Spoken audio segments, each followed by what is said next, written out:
Well, hi everyone, Shaun Humphries here. Welcome to All Things Retirement.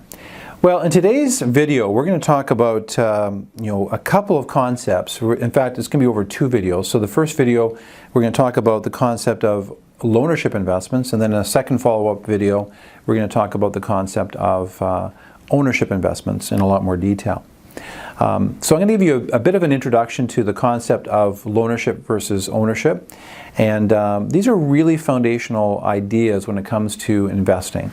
Now, for some of you, this is old news and we're just covering stuff that you already know. But for a lot of investors, they're really a little bit shaky in terms of the difference between ownership when we invest and loanership when we invest. And yet these are really important principles to understand. And for our own clients, we don't expect them to be expert in this area, but we certainly do expect them to have a basic level of knowledge, because that will enhance the probability that they will be disciplined in their investment planning. Now, this schematic is really helpful. It kind of goes over the different components of successful investing. At the top, obviously, is understanding your goals and objectives.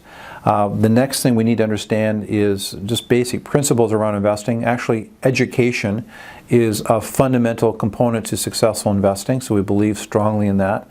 We then have the issue of risk tolerance, risk temperament. So assessing our own risk temperament before we invest is critical. And of course, it changes over time. Changes based on circumstances, changing attitudes, aging. All these things have an impact on our attitude towards risk.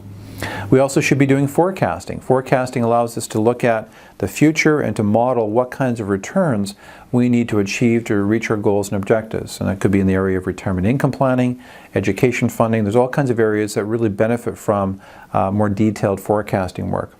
Once we've done the forecast, then we can take a look at the asset mix. What mix of ownership and loanership investments will help us to achieve our goals? Once we know that, we can fit in the right securities in the portfolio to match that asset mix recommendation. Once that's in place, then obviously rebalancing and fine-tuning that portfolio with discipline to take advantage of buying opportunities when they emerge, and harvesting profits and protecting them when they're there, and of course reviewing. That's an ongoing process of review. Those are really important components, and it's a piece of that success cycle for investing. Okay, your loanership versus ownership.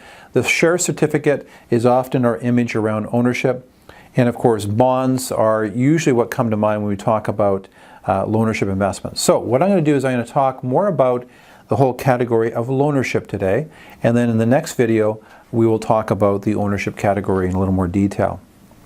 Okay, so when we talk about loanership investments, what kind of investments are we talking about? Well, it could be savings accounts, checking accounts, it could be GICs, term deposits, government bonds, corporate bonds, and mortgages. Those would be an example of loanership investments.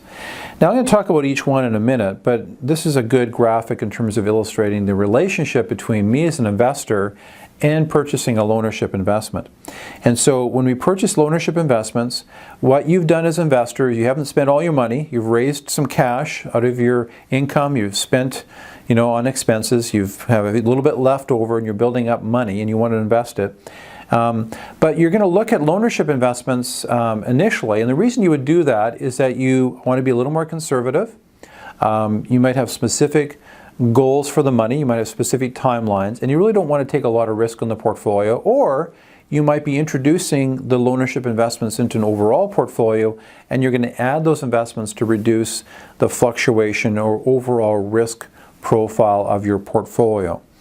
So those would be the main reasons. Now, the reality about loanership investments is the relationship is I'm taking my cash, I'm going to the financial institution, and I'm extending a loan to them.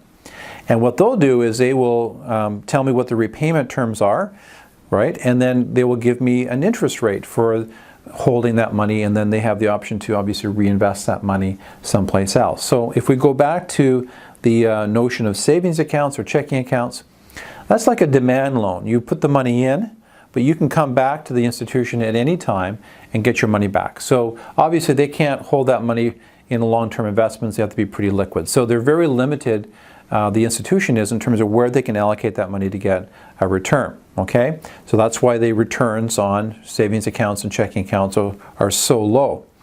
Now if I look at GICs and term deposits, that might be locked in for 1 year, It could be 3 years or 5 years. Now you've extended that loan for, let's say, 5 years. The institution now can turn around and loan that money for a 5-year period, and they can make a lot more, whether it's in mortgages, it could be with car loans. So they're making money on your money, and then they will pay you the interest rate on a regular basis. It might be yearly, let's say. And then at the end of year 5 on that loan, they'll pay you back your principal. And then you've gotten your interest over that time period. It might be paid out annually, or it might be compounding within that investment. And then when it matures, you got to look for another investment opportunity. When you look at government bonds, it's really the same thing. I extend a loan to a government. It could be a municipal bond, it could be a federal government bond, it could be a provincial government, it could be Crown Corporation debt. The big difference around government debt compared to other forms of loans that we make as investors is that, particularly with the federal government, it's very high quality debt. In other words, the federal government has unlimited powers of taxation, almost, and they print our money. And so when we extend our money to a federal government for a bond, we know that there's a very, very, very high probability of getting paid back.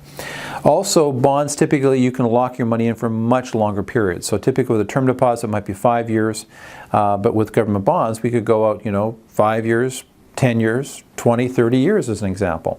And there's times when maybe that makes sense to do that.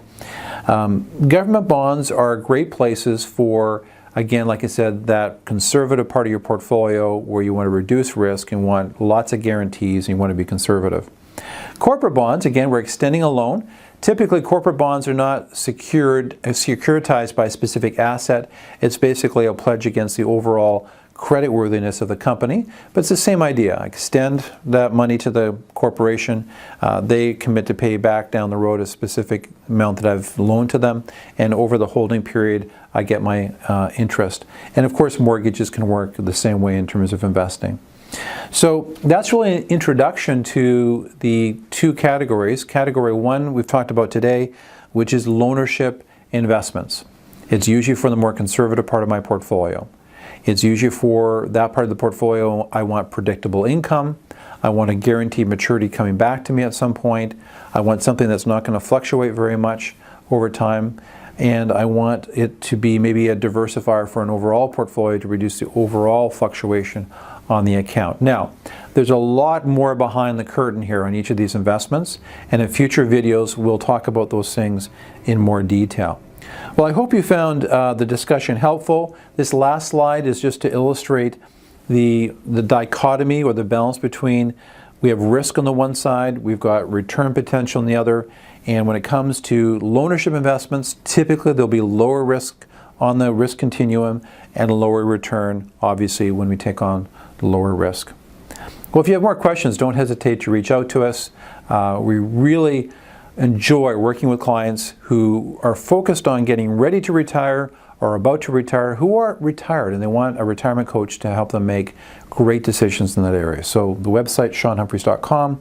You can email me at shumphries@assante.com. Of course, we've got the phone information listed there. So all the best in your retirement income planning.